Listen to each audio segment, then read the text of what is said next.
அனைவருக்கும் வணக்கம். Welcome to அபீஸ் ரெசிபி. இன்றைக்கி இந்த வீடியோவில் உங்கள் கூட தந்தூரி பேக்ட் சிக்கன் தான் வந்து ஷேர் பண்ணிக்க போகிறேன். இதுக்கு நான் வந்து 3 லெக் பீஸ் அதுக்கப்புறம் 3 விங்ஸ் பீஸ் வந்து வாங்கியிருக்கேன். இது நல்லா வாஷ் பண்ணிவிட்டு இந்த மாதிரி ஸ்லாஷஸ்லாம் அவங்களே போட்டு கொடுத்துட்டாங்க. ஸோ மசாலாலாம் உள்ளே இறங்குறதுக்கு.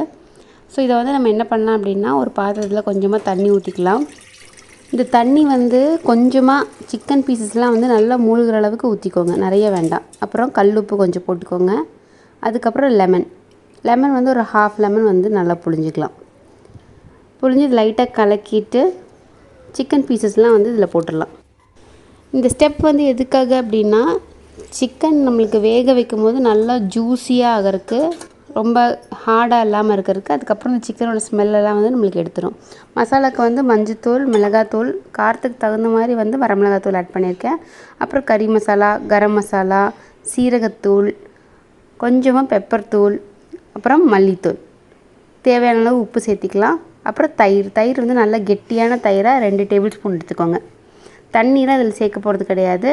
ஸோ தயிரே நம்ம சேர்த்திக்க போகிறோம். அப்புறம் இஞ்சி பூண்டு பேஸ்ட்டு வந்து 1 டீஸ்பூன். லெமன் வந்து இதில் ஒரு ஹாஃப் லெமன் எடுத்திருக்கேன். ஸோ காரம், உப்பு, புளிப்பு எல்லாம் பேலன்ஸ் ஆகிற மாதிரி பார்த்துக்கோங்க. அதுக்கப்புறம் தயிர் வந்து புளிக்காமல் இருக்கிற மாதிரி இருந்துச்சு அப்படின்னா லெமன் நீங்கள் தாராளமாக சேர்த்திக்கலாம். புளிச்சதுன்னா லெமன் கம்மியாக சேர்த்திக்கோங்க.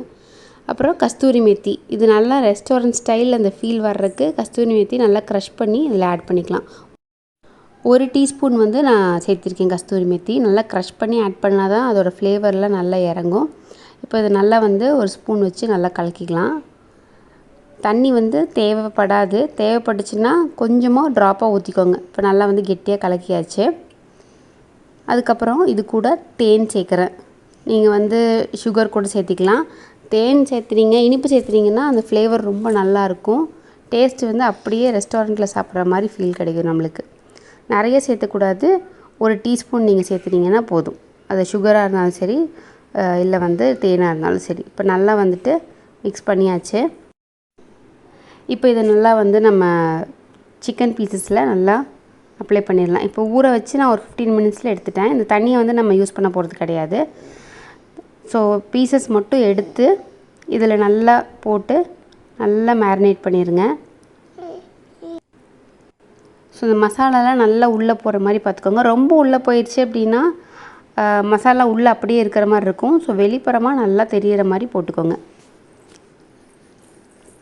நல்லா அப்ளை பண்ணிக்கலாம்.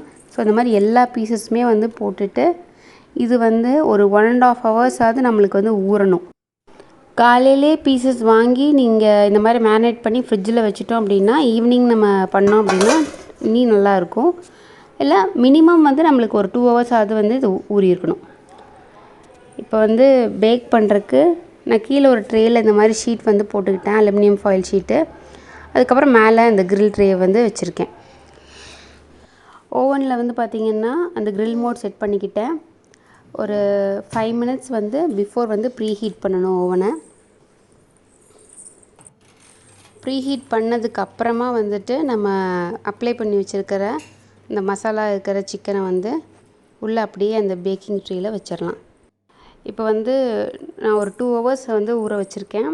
தண்ணியெலாம் நல்லா வெளியே வந்திருக்கு. இப்போ லைட்டாக மிக்ஸ் பண்ணி இப்போ அந்த ட்ரே மேலே நம்ம வந்து அடுக்கிடலாம். ஸோ உங்களுக்கு எந்த மாதிரி கன்வீனியன்ட்டோ அந்த மாதிரி எடுக்குங்க. இது வந்து நார்மலான பிளேட்லேயே வந்து வச்சுக்கலாம். பட் ஆனால் வந்து நிறைய வந்து சிந்தும், நிறையா கருகும். கீழே நம்மளுக்கு வந்து பின்னாடி வாஷ் பண்ணுறதுக்கு கழுவுறதுக்குலாம் ரொம்ப கஷ்டமாக இருக்கும். அதனால் அலுமினியம் ஷீட் கீழே போட்டு மேலே கிரில் பேனில் வச்சுருக்கேன். நீங்கள் நார்மல் ட்ரேயில் கூட வச்சுக்கலாம். இது வந்து பார்த்திங்கன்னா நான் 40 மினிட்ஸுக்கு வந்து செட் பண்ணுறேன். ஸோ இதில் நம்ம ஆயில் அந்த மாதிரி எதுவுமே போடல. ஸோ ஒரு 40 மினிட்ஸ்க்கு வந்து நான் செட் பண்ணியிருக்கேன். கொஞ்சம் ஒரு 5 மினிட்ஸ் கழித்து வந்து பார்த்திங்கன்னா நான் வந்து கொஞ்சம் பட்டர் மட்டும் எல்லா பீசஸ் மேலேயும் வச்சுருக்கேன், கொஞ்சம் ஃப்ளேவருக்காக. 40 மினிட்ஸ் கழித்து நான் இதை எடுத்து பார்த்தேன். பார்த்திங்க அப்படின்னா கொஞ்சம் மசாலாலாம் அப்படி இருக்கிற மாதிரி தான் இருந்துச்சு உள்ளெல்லாம். மறுபடியும் ஒரு 10 மினிட்ஸ் வச்சதுக்கப்புறம் எடுத்ததுக்கப்புறம் பார்த்திங்க அப்படின்னா நம்மளுக்கு ரொம்பவே நல்லா ரெடி ஆயிடுச்சு. ஸோ நம்மளுக்கு ஆயிலும் பெருசாக செலவு கிடையாது. இதில் ஹெல்த்தியாக நம்மளுக்கு வந்து பேக்டு தந்தூரி சிக்கன் வந்து ரெடி ஆயிடுச்சு. செஞ்சு பார்த்துட்டு உங்கள் கமெண்ட்ஸை சொல்லுங்கள். பிடிச்சிருந்துச்சுன்னா ஒரு லைக் கொடுங்க. மறக்காமல் நம்ம சேனலுக்கு சப்ஸ்கிரைப் பண்ணுங்கள். பக்கத்தில் இருக்கிற பெல் பட்டனையும் ப்ரெஸ் பண்ணிடுங்க. நான் அப்போ தான் எப்போல்லாம் வீடியோஸ் போடுறேன் உங்களுக்கு notification. Stay healthy, be happy. Thank you.